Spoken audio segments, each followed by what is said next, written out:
Price yourself too high and nobody will book you.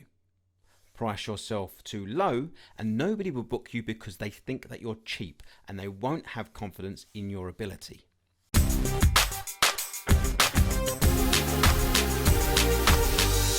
Welcome to Visual Storytelling with me, Gary Fernon, the podcast where I talk things photography and video that help you create better visual content for yourself and your clients. When I made the decision that I wanted to make money from photography, one of the biggest hurdles I came across was in valuing my ability and struggled to price my services accordingly. Now, if you're just starting out and haven't yet established yourself, the impact of this can have two detrimental implications. Price yourself too high and no one will book you because you haven't established yourself and proven that you are worth the price that you are commanding. Price yourself too low and people won't book you because they think that you are cheap and won't have confidence in your ability. If you follow this simple method, this will help you identify where you need to be, at least in the beginning. Once you have built your portfolio and the awareness surrounding what you can do, then you can start charging the big bucks. So how to work out your hourly rate in 3 steps. Step 1, add up absolutely everything for an entire year.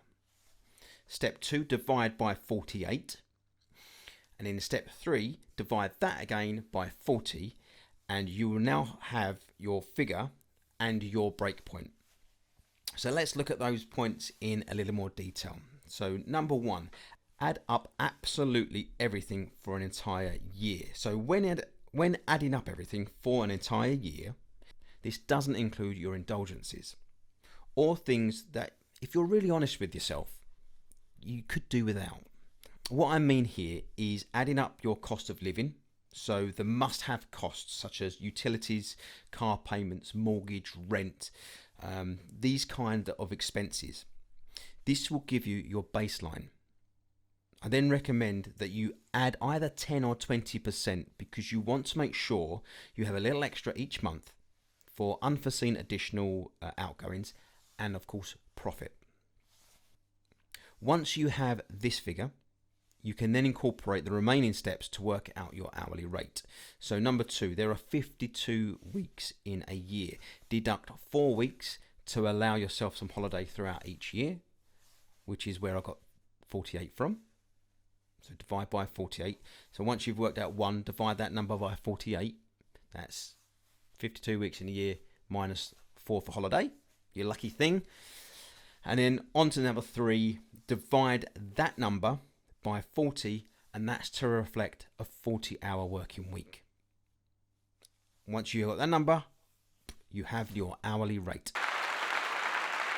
And that's a good baseline. It's a good starting point if you're struggling to value your services.